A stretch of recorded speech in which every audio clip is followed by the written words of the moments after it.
Victoria Harrington sat in her corner office on the 42nd floor, staring at her phone screen. Another meeting. Another deal. Another $1 million that somehow felt less exciting than the last. She'd built her tech company from nothing, turned it into a $1 billion empire, and now at 47, she wondered why she still felt so empty.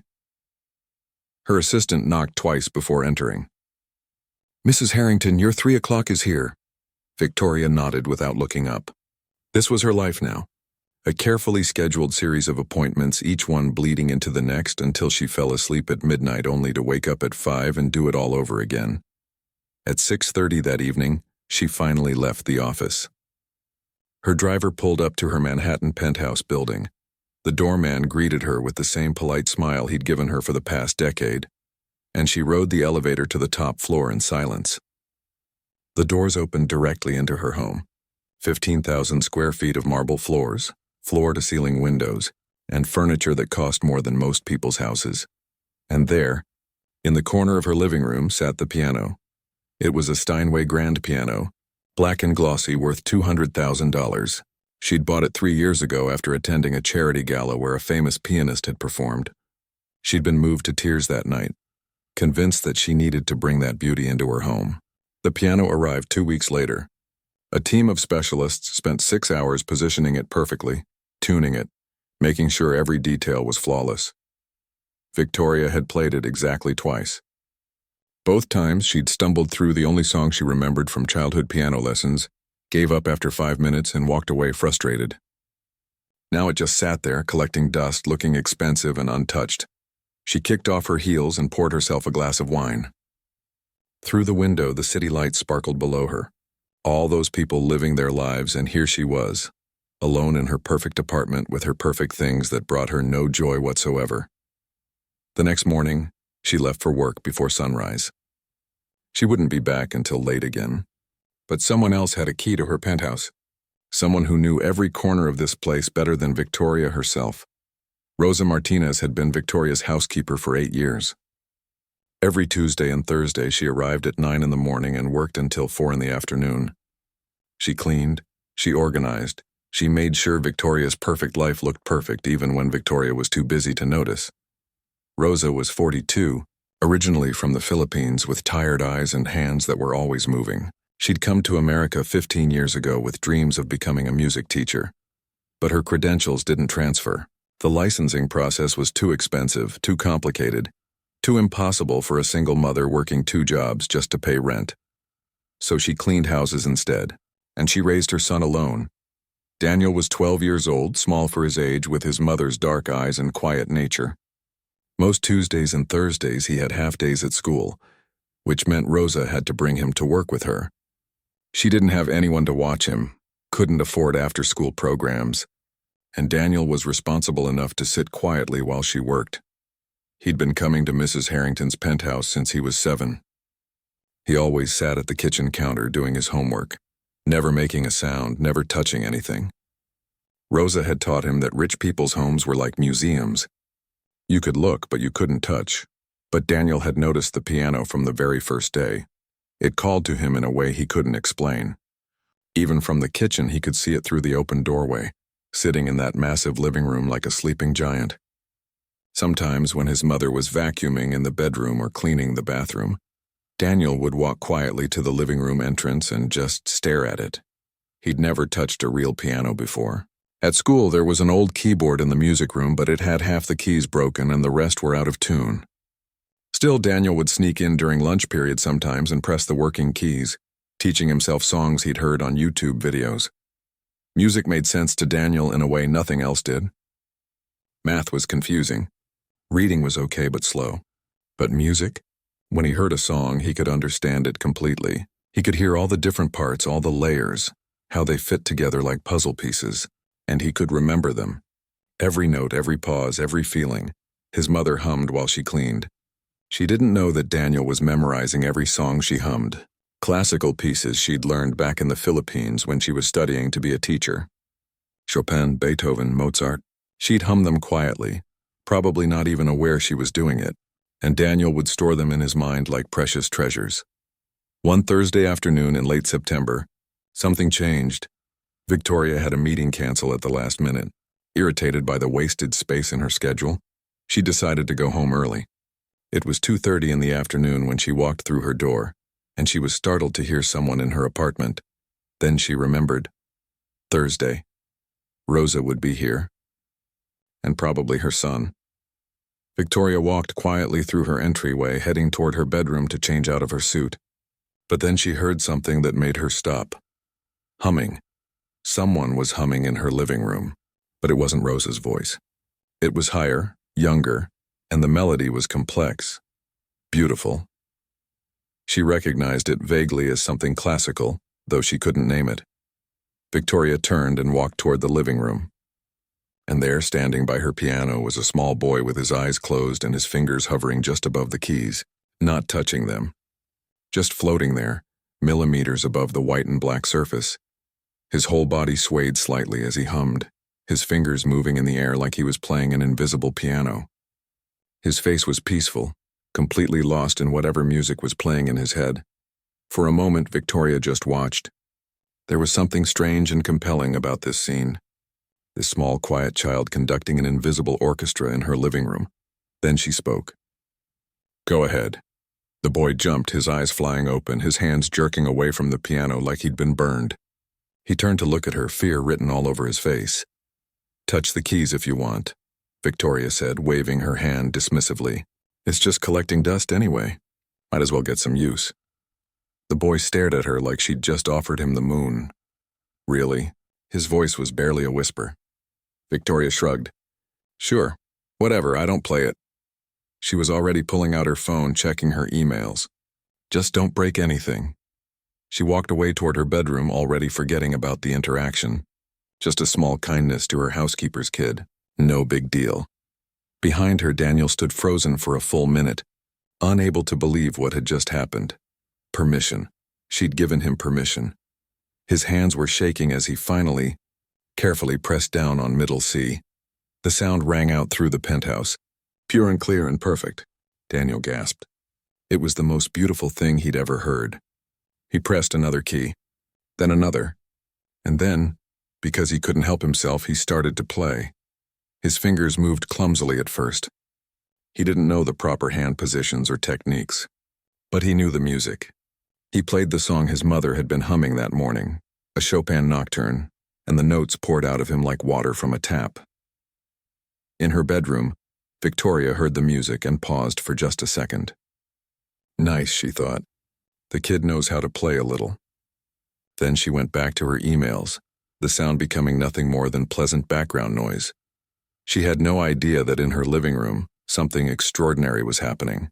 No idea that the small boy she'd barely glanced at was playing a complex classical piece from memory. With no formal training, guided only by his mother's humming and his own impossible gift. Over the next few weeks, Daniel came every Tuesday and Thursday, and every time for the 2 hours while his mother cleaned, he played the piano. Victoria would come and go, sometimes home, sometimes not. When she was there, she barely noticed him. The music was just there, like the hum of the air conditioning, or the distant sound of traffic below. Pleasant. Background unremarkable. She had no idea what she was missing. 3 months passed like they always did in Victoria's world. Fast and forgettable. She barely registered the change of seasons outside her windows. Barely noticed that Daniel had grown a bit taller, that his playing had gotten more confident, more fluid. To her, the piano music was just there. Sometimes she'd be on a conference call and hear it in the background. Sometimes she'd be reading reports and the melody would drift through her thoughts. It was pleasant. Nice, nothing more, Rosa noticed though. She'd pause sometimes while dusting or folding laundry, listening to her son play pieces she'd hummed to him years ago, pieces she'd learned when she was young and still believed she'd be a teacher someday. She'd feel her throat tighten with pride and sadness mixed together. Pride in her son's gift, sadness that she couldn't afford to nurture it properly. But she never said anything to Mrs. Harrington. That wasn't her place. She just cleaned and worked and tried not to want more than what life had given them. Then came the dinner party. Victoria was hosting 8 potential investors, people with serious money who were considering putting millions into her company's new expansion. Everything had to be perfect. She'd hired a catering company, bought fresh flowers, made sure every surface in her penthouse gleamed. Rosa had agreed to work late that evening, serving the meal and cleaning up afterward. Which meant Daniel was there too, sitting quietly in the kitchen with his homework like always. The dinner started at 7. Victoria played the perfect host, charming and confident, guiding conversation toward business without seeming pushy. The food was excellent. The wine flowed freely. By 9 o'clock, she could feel the evening tipping in her favor. During a break between courses, while the caterers prepared dessert, the guests moved from the dining room to the living room. Victoria was deep in conversation with a man who owned a chain of hotels when she heard it. Piano music. She glanced toward the piano, mildly annoyed. She'd forgotten Daniel was here. The kid was playing again. This wasn't the time for that, but before she could say anything, one of her guests stopped talking mid-sentence. The woman's name was Dr. Linda Chen, and she sat on the board of Juilliard. She was in her 60s, elegant and sharp-eyed, and she'd been quiet most of the evening. Now she turned her head toward the piano like someone had called her name. "Who is that playing?" Dr. Chen asked. Her voice had an edge to it that made everyone else stop talking too. Victoria waved her hand dismissively. "Oh, that's just Rosa's son. My housekeeper. I let him play sometimes while his mother works. Keeps him busy." Dr. Chen stood up abruptly. She didn't ask permission or explain. She just walked straight toward the living room, and something about the intensity in her movements made Victoria follow. The other guests trailed behind. Curious now, they found Daniel at the piano, completely unaware he had an audience. His eyes were closed, his small body swaying slightly, his fingers moving across the keys with a fluidity that seemed impossible for a 12-year-old. He was playing Rachmaninoff's Piano Concerto No. 2, one of the most technically difficult pieces in classical music. Music that professional pianists spent years mastering, and he was playing it perfectly. Dr. Chen's hand flew to her mouth. She stood there frozen, and Victoria noticed tears streaming down the older woman's face. The room was completely silent except for the music. Even the caterers had stopped what they were doing to listen. The notes filled the penthouse, powerful and delicate at the same time, building to crescendos that made Victoria's chest feel tight. When had this happened? When had the pleasant background noise turned into this? Daniel finished the piece and opened his eyes. Then he saw them all standing there watching him, and his face went pale. He pulled his hands back from the keys like he'd done something wrong. "I'm sorry," he whispered. "I'm sorry, I didn't mean to disturb anyone." Dr. Chen walked forward slowly. Her hands were shaking. "Child," she said, her voice thick with emotion, "how long have you been training?" Daniel looked confused. "Training? You're a piano teacher. How long have you studied with them?" "I don't have a teacher," Daniel said quietly. I just play." Dr. Chen turned to Victoria with an expression that was half amazement, half horror. "You're telling me this child has no formal training?" Victoria felt defensive suddenly, though she wasn't sure why. "His mother works for me. I let him use the piano. I didn't know I needed to do more than that." "This boy," Dr. Chen said, her voice sharp now, "is a prodigy. Do you understand what that means? This is once-in-a-generation talent. Maybe once-in-a-lifetime talent. And you've been treating it like it's nothing?" The words hit Victoria like a slap. The other guests were staring at her now, and she felt her face grow hot. Rosa appeared in the doorway, drawn by the commotion. She saw her son at the piano, saw all the wealthy guests staring, and immediately understood something had gone wrong. "Daniel, come here," she said quietly. "Leave the piano alone now." "No," Dr. Chen said firmly. "Please, Mrs. Martinez," Rosa said, her voice barely audible. "Rosa Martinez. Mrs. Martinez, your son has an extraordinary gift. With proper training, he could be performing in concert halls around the world. He could have a full scholarship to Juilliard. He could have a future most musicians only dream of." Rosa's eyes widened. She looked at Daniel, then back at Dr. Chen. "I don't understand." "I'm on the board at Juilliard," Dr. Chen explained. "The pre-college program. I can offer your son a full scholarship, but he'll need to pass entrance exams first." "Can he read music?" Rosa shook her head slowly. "No. I used to hum songs to him when he was little. Songs from when I was studying to be a music teacher back home. He must have learned from that. But we couldn't afford lessons or books or anything like that." Dr. Chen pulled out her phone. "Give me your number. We need to talk about getting him prepared for the auditions. He'll need intensive training in music theory, sight reading, technique, but with his natural talent, if we start now, he could be ready in a year. Victoria watched this conversation happen in her living room, and something twisted in her chest. Shame. That's what it was. Pure shame. She'd walked past this child dozens of times, had heard him play for 3 months, had given him permission to use the piano like she was doing him some great favor. And she'd never once really looked at him, never once really listened. After the guests left that night, Victoria couldn't sleep. She kept seeing Dr. Chen's face. That look of horror when she realized Daniel had no training. That unspoken accusation hanging in the air. You had something precious in your home and you didn't even notice.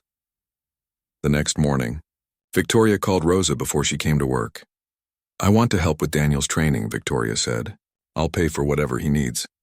The best teachers, the books, everything. There was a long silence on the other end of the phone. Mrs. Harrington, Rosa said finally, her voice tight. I appreciate the offer, but I don't need charity. It's not charity. It's an investment. Your son has talent that... My son has always had talent, Rosa interrupted, and Victoria heard the anger beneath the careful politeness. He's had it every day for the past 3 months while you walked by and barely noticed he existed. Now someone important says he matters and suddenly you want to help? Victoria opened her mouth but couldn't find words. I've always taken care of my son, Rosa continued. I've done it alone since he was born. I don't need someone to swoop in and save us because they feel guilty. Rosa, please. I just want... I'll be there to clean on Thursday like always, Rosa said. But let's keep things professional, Mrs. Harrington. I don't need your money. She hung up. Victoria sat in her kitchen staring at her phone, feeling worse than she had in years. She'd tried to help and somehow made everything worse, but it wasn't really about helping, was it? It was about easing her own guilt, about feeling like a good person, about fixing her mistake with money because that's all she knew how to do. Meanwhile, Daniel's gift was there, burning bright, and time was slipping away. The audition was in a year. Without proper training, he'd never pass, and Rosa's pride wouldn't let her accept help from the woman who'd ignored her son for months. Victoria had built $1 billion company by solving problems, but she had no idea how to solve this one. And for the first time in a long time, something mattered more to her than her next business deal. Something that money alone couldn't fix. Thursday came and Rosa arrived exactly on time like she always did. She greeted Victoria with a polite nod, nothing more, and went straight to work. Daniel sat in the kitchen with his homework, quieter than usual. He didn't go near the piano. Victoria tried to focus on her work, but she couldn't. Every few minutes she'd glance toward the kitchen where Rosa was cleaning, wanting to say something but not knowing what. The silence in the apartment felt heavy, wrong. By noon, Victoria couldn't take it anymore. She walked into the kitchen where Rosa was organizing the pantry. Rosa, can we talk? Rosa kept working, her back to Victoria. Is something not clean enough, Mrs. Harrington? No, everything's perfect. It's always perfect. Victoria paused. I'm sorry about the phone call. You were right. I should have noticed Daniel months ago. I should have paid attention. Rosa turned around slowly. Her face was tired. It's not about you noticing, Mrs. Harrington. It's about... She trailed off, looking at Daniel in the corner. Can we talk privately? They went to Victoria's office. Rosa closed the door and stood with her arms crossed like she was protecting herself. Do you know what it's like? Rosa said quietly. To know your child has a gift and not be able to do anything about it? I hear him play and I want to cry because I recognize every piece. Every single one. They're songs I hummed to him when he was little. Songs from my own training. You studied music? Victoria asked. I have a degree in music education from the University of the Philippines. I was going to be a teacher. A good one. Rosa's voice cracked slightly. But when I came here, my credentials meant nothing. I'd have to go back to school, pass all new exams, pay thousands of dollars I didn't have. So I cleaned houses instead. Victoria felt something shift in her chest. I didn't know. Why would you? You never asked. Rosa wasn't being cruel. She was just stating a fact. Every day I work in these beautiful homes for people who have everything, and I watch my son's gift grow with no way to help him. Do you know what that does to a mother? I can't imagine, Victoria said honestly. And then Dr. Chen says he could go to Juilliard, the best music school in the world. Something I dreamed about when I was young. And my son could have it. But only if he passes tests he's not prepared for. Only if he learns things I can't teach him because I'm too busy cleaning to have time. Rosa wiped her eyes roughly. So yes, when you offered money it felt like charity. Like you were trying to fix something you broke. I didn't break this, Victoria said. No, Rosa agreed. Life broke it. I'm not blaming you. I'm just saying I can't take your money and feel good about myself. They stood in silence for a moment. Outside the office window, the city stretched out below them, indifferent to their problems. What if it wasn't about money? Victoria said slowly. What do you mean? What if we made it fair? An exchange. Victoria was thinking out loud now. You have skills I need. I have resources you need. What if we traded? Rosa frowned. I don't understand. My brother died last year, Victoria said quietly. It was the first time she'd said it out loud to Rosa. Car accident. He and his wife both. They left behind twin daughters, 6 years old. They're coming to live with me next month. I'm sorry, Rosa said, and she meant it. I don't know anything about raising children, Victoria continued. I work 16-hour days. I barely keep myself alive, let alone 2 little girls who just lost their parents. She looked at Rosa directly. But you do. You raised Daniel alone and look how he turned out. And you're trained as a teacher. You want me to be their nanny? No, I want you to be their teacher, their tutor, help them adjust to their new life. And in exchange, I'll pay for Daniel's music training. The best teachers. Books, instruments, everything he needs. Not as charity. As payment for your work, Rosa stared at her. You're serious? Completely. You'd be helping me just as much as I'd be helping you. Maybe more. Those girls are going to need someone who knows what they're doing. Someone patient and kind. I can give them money and a nice room, but I can't give them what you could. For the first time since the dinner party, Rosa's expression softened. 2 6-year-olds? Twins, Rebecca and Sophie. They're scared and confused, and they're coming to live with an aunt who's basically a stranger. Victoria's voice was raw now. I'm terrified I'm going to mess them up. I need help, real help. Rosa was quiet for a long moment. Then she nodded slowly. Okay, but I have conditions. Name them. I keep my regular cleaning job somewhere else. I don't want to be dependent only on you. And Daniel comes with me when I work with the girls. He can practice while I teach them. Done. What else? We write it all down. A real contract. This isn't a favor. It's a job. Professional. I'll have my lawyer draw it up this week. Rosa took a deep breath. Then okay. We have a deal. They shook hands and something in the air between them changed. Not quite friendship yet, but not employer and employee anymore either. Something new and undefined. The next week, Dr. Chen connected them with a piano teacher named Mr. Park. He was 70 years old, had taught at Juilliard for 40 years, and was pickier about his students than anyone Victoria had ever met.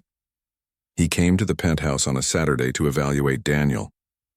Rosa sat nervously on the couch while Daniel played. Victoria watched from the doorway. Mr. Park listened in silence for 15 minutes. His face gave away nothing. When Daniel finished, Mr. Park stood and walked to the piano. Play this, he said, putting sheet music in front of Daniel. Daniel stared at the page, his face flushing. I can't. You can't play it? I can't read it, Daniel admitted quietly. I never learned how, Mr. Park nodded. Play me anything. Anything at all. Daniel closed his eyes and played a Mozart sonata from memory. His fingers moved with such natural grace that Victoria felt her throat tighten. When he finished, Mr. Park was quiet for a long moment. Then he turned to Rosa. Your son is the real thing, he said simply. Natural musicality like this I see maybe once every 10 years. Maybe less. Rosa's hands were shaking. Can you teach him? I can teach him music theory and technique. I can prepare him for the audition. But I need to be honest with you. Mr. Park looked at Daniel kindly. This will be very hard. You're starting years behind where you should be. Most students preparing for Juilliard have been training since they were 5 or 6. You're 12 and you can't read music. I can learn, Daniel said quickly. I'll work hard. I promise, I believe you, Mr. Park said. But hard work isn't always enough. The audition is in 14 months. You'll need to master music theory, sight reading, technique, and prepare several pieces to performance level. It's going to consume your life. I don't care, Daniel said. His voice was stronger now. Music is my life. Mr. Park smiled for the first time. Then we start Monday. 3 times a week, 2 hours each session. And you practice minimum 2 hours every other day, deal? Deal, Daniel said, grinning so wide Victoria thought his face might split. After Mr. Park left, Rosa hugged her son tight. Victoria watched them and felt that unfamiliar tightness in her chest again. Not shame this time. Something else. Something almost like hope. The next month was chaos. Rebecca and Sophie arrived on a Tuesday, two small girls with matching brown hair and eyes that had seen too much sadness. They clung to each other and barely spoke. Rosa met them that first day and somehow knew exactly what to do. She didn't push or pry. She just sat with them, patient and calm, and slowly they began to open up. Meanwhile, Daniel threw himself into his music studies with an intensity that amazed everyone. Every spare moment he was at the piano or studying theory books. Rosa would watch him late at night still practicing and worry he was pushing too hard. But Victoria saw something else. She saw a kid who finally had a chance and wasn't going to waste it. The apartment that had once been silent and empty now hummed with life. Children's voices, piano music, laughter sometimes, tears other times, and somehow in the middle of all this noise and chaos, Victoria found herself actually being present, really there. Not just physically in the apartment, but mentally engaged with what was happening. She started coming home earlier, started eating dinner with everyone instead of alone in her office, started asking Rebecca and Sophie about their day. It wasn't perfect. She still worked too much, still felt awkward around kids, still didn't really know what she was doing, but she was trying, and that was something. 6 months passed in a blur of piano lessons, homework, and the constant sound of children in Victoria's once silent penthouse. Daniel practiced every single day, sometimes until his fingers ached. Mr. Park was demanding, never satisfied, always pushing for more. Again, he'd say when Daniel finished a piece. You rush the third measure again, and Daniel would play it again. And again. And again. Rosa watched her son transform. He was always tired now, dark circles under his eyes. He'd given up playing with friends after school. Every spare moment went to music. She worried it was too much, but whenever she suggested he take a break, he'd shake his head. I can't, Mom. The audition is in 8 months. I'm still behind. Victoria noticed it too. She'd come home from work and find Daniel at the piano at 6 in the evening. She'd go to bed at midnight and he'd still be there, practicing scales, working through theory problems. The kid was running himself into the ground. Meanwhile, Rebecca and Sophie were slowly coming back to life. Rosa worked with them every afternoon, teaching them reading and math, but also art and music. Simple songs on a keyboard Victoria had bought. Nothing complicated, just enough to let them express feelings they couldn't put into words. One evening, Victoria got home late from a business dinner. It was almost 11. She expected everyone to be asleep, but she heard the piano as soon as she stepped off the elevator. Daniel was there, hunched over the keys, playing the same section of a Chopin piece over and over. His movements were jerky, frustrated, wrong. Victoria walked into the living room. Daniel, isn't it past your bedtime? He didn't look up. I can't get this part right. Mr. Park is going to be so disappointed tomorrow. I'm sure it's fine. It's not fine. Daniel's voice cracked. He hit the keys hard, creating a harsh sound. Nothing is fine. I'm not good enough. I'm never going to be good enough. Victoria didn't know what to say. She wasn't good with emotional children. She barely knew how to handle her own emotions. Where's your mom? She took the girls home an hour ago. I told her I'd practice a little more and then go to bed. He looked up at Victoria and she saw tears on his face. That was 2 hours ago. I can't stop until I get it right. Daniel. You don't understand, he said, his voice breaking completely now. Everyone at school knows about Juilliard. They all know I'm trying out, and most of them think I'm going to fail. They say things, that I'm not good enough, that I'm just Rosa's kid who got lucky, and maybe they're right.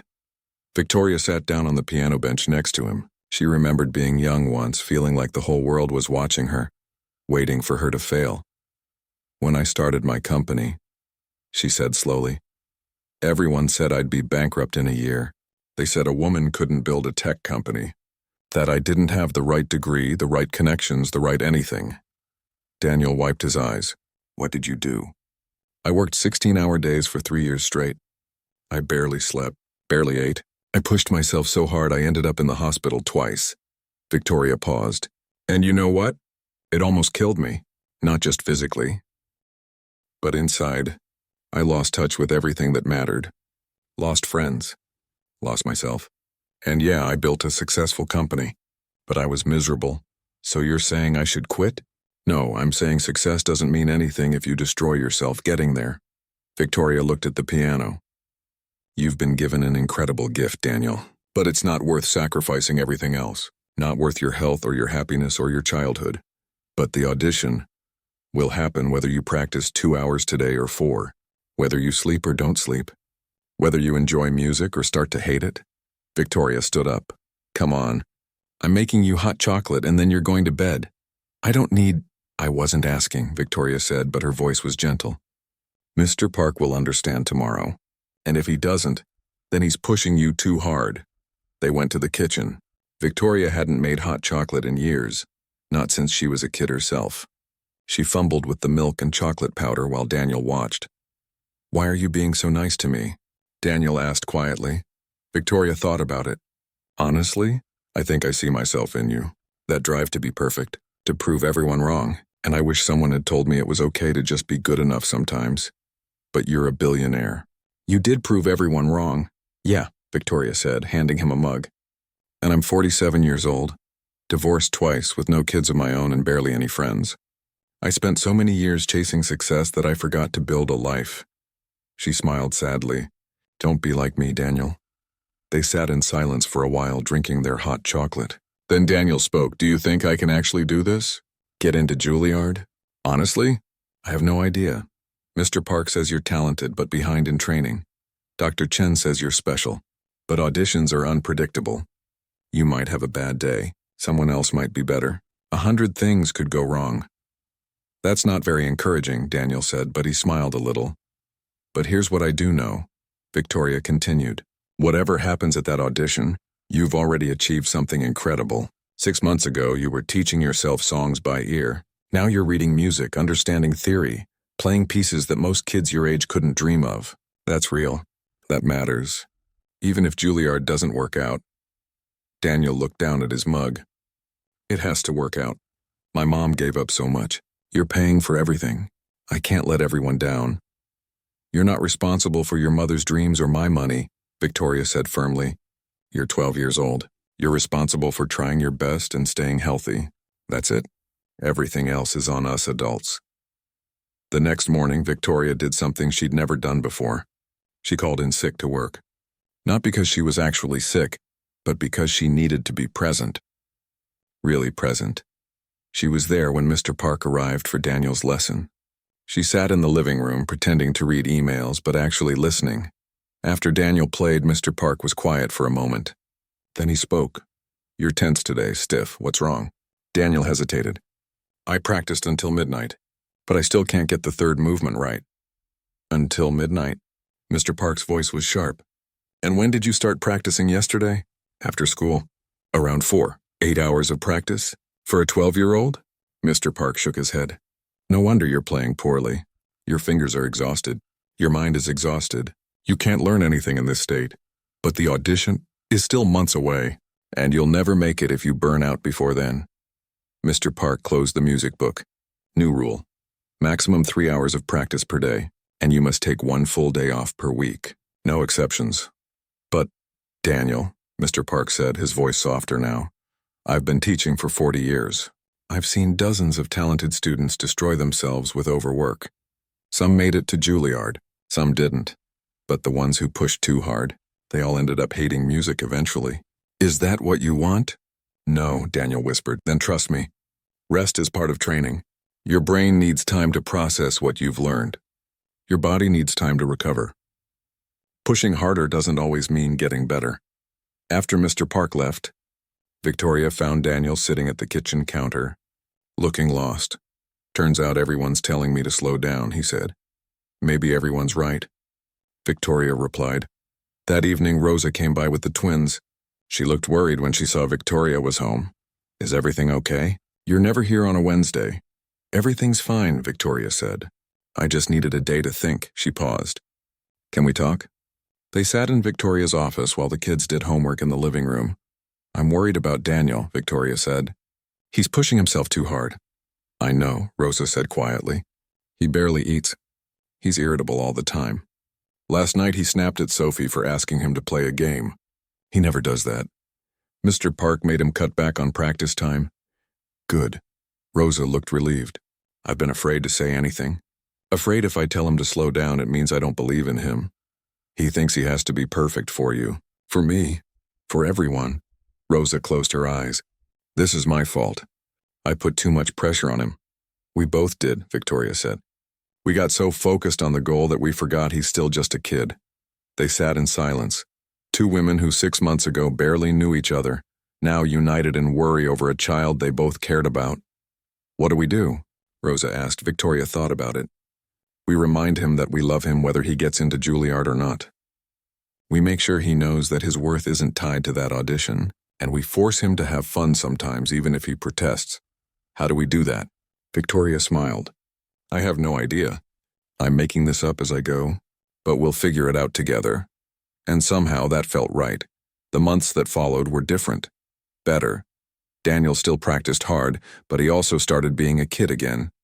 Victoria made sure of it. She took all 3 children to Central Park on Saturdays. She, a billionaire who hadn't taken a real day off in 5 years, sitting on a bench watching kids play. Rosa would join them sometimes, and they'd talk about normal things. Not auditions or business deals. Just life. Daniel learned to laugh again. He'd race the twins around the park, teach them card games, build blanket forts in the living room. And somehow his piano playing got better. More relaxed, more alive. Mr. Park noticed it too. You're finally playing with feeling instead of just technique, he told Daniel one afternoon. This is what I've been waiting for. The audition date crept closer. February 15th. It was circled on every calendar in the penthouse. But nobody talked about it constantly anymore. They just let Daniel prepare in his own way. 2 weeks before the audition, Dr. Chen came by to hear Daniel play. She'd been checking in every few months, tracking his progress. She sat in Victoria's living room, her face unreadable as Daniel performed 3 pieces he'd prepared. When he finished, she nodded slowly. You've come a long way. Really impressive growth. But? Daniel asked. He could hear the hesitation in her voice. But Juilliard auditions are unpredictable. You're competing against kids who've had private training since they were 5. Kids from wealthy families who've had every advantage. Dr. Chen looked at him kindly. I want you to be prepared for any outcome. You mean I might not get in, Daniel said quietly. I mean you might not. Or you might. I've seen incredible talents get rejected because they had a bad day. And I've seen average students get accepted because something about them clicked with the panel. She smiled. All you can do is play your best and see what happens. That night, Daniel was quiet at dinner. Rebecca noticed first. Are you okay? She asked. The 7-year-old had come so far from the scared, silent girl who'd arrived a year ago. Just thinking about the audition, Daniel said. You're going to be great, Sophie said confidently. You're the best piano player ever. Daniel smiled at her faith in him. Kids that age thought anything was possible. He wished he still felt that way. After dinner, Victoria found him sitting by the window looking out at the city lights. Nervous? She asked. Terrified, he admitted. What if I mess up? What if I freeze? What if I'm just not good enough? Victoria sat down next to him. Then you'll survive it. You'll be disappointed. We'll all be disappointed. But life will go on. That's supposed to make me feel better? Actually, yes. Victoria looked at him seriously. A year ago you were teaching yourself piano by ear, sitting in my kitchen trying to be invisible. Now you're auditioning for one of the best music schools in the world. That's incredible, Daniel. Whether they accept you or not, you've already accomplished something amazing. But I want this so badly, Daniel's voice cracked. I want it for me. For my mom. For everyone who believed in me. I know. And that's okay. It's okay to want something and be scared of not getting it. That's part of being human. Victoria put her hand on his shoulder. But your mom loves you whether you're at Juilliard or not. I care about you whether you're at Juilliard or not. And you should care about yourself the same way. Daniel nodded, but Victoria could see he didn't quite believe her yet. That was okay. Some things you had to learn through experience. The morning of February 15th was cold and gray. Snow threatened but hadn't started yet. Rosa arrived at Victoria's penthouse at 7, even though the audition wasn't until 2. She was more nervous than Daniel. What if he gets sick? What if there's traffic? What if... Rosa couldn't finish her sentences. Then we'll deal with it, Victoria said calmly, though inside she was nervous too. Come on, let's make breakfast. Something normal. They made pancakes together while Daniel practiced one last time. Rebecca and Sophie sat at the counter unusually quiet. Even they understood today was important. At noon, they left for Juilliard. Victoria had offered to drive them in her car, and for once Rosa accepted without argument. They'd become something like family over the past year. Not quite, but close enough. The audition waiting room was full of nervous kids and anxious parents. Daniel was one of the oldest there. Most of the other students looked younger, smaller, more confident. They'd been groomed for this their entire lives. Rosa squeezed Daniel's hand. Just play like you do at home. That's all anyone can ask. Number 47, a voice called. That was Daniel's number. He stood up, his face pale. Victoria wanted to say something encouraging, but her mind was blank.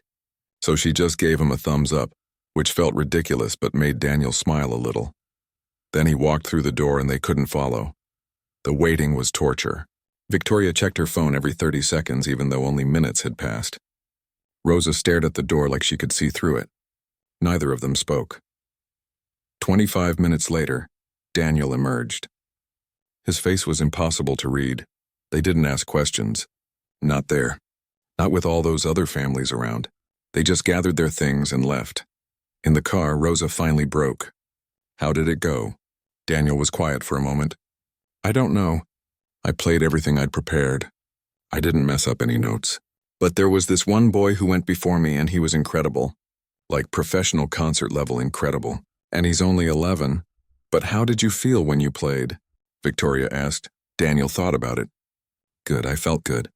Like I was playing for myself, not for them. Like I remembered why I love music in the first place. He smiled a little.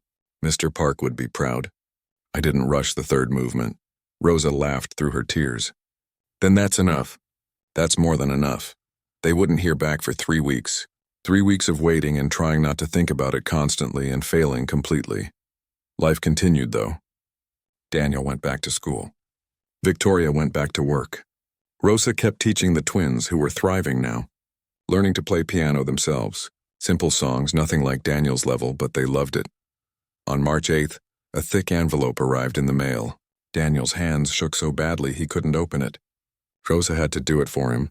She read the first line and started crying. Mom? Daniel's voice was scared. Mom, what does it say? Rosa couldn't speak. She just handed him the letter. Dear Daniel Martinez, it read. Congratulations. We are pleased to offer you admission to Juilliard's pre-college division for the upcoming academic year. Daniel read it 3 times before it felt real. Then he started crying too. They called Victoria at work. She left her meeting immediately, something she'd never done before. Came home in the middle of the afternoon to celebrate with them. That evening, they all gathered in the living room. Mr. Park came by. Dr. Chen sent flowers. Even the twins made a banner that said, Congratulations, Daniel, with drawings of pianos all over it. But the moment that mattered most came later after everyone had left. Just Daniel and Rosa sitting together on the piano bench.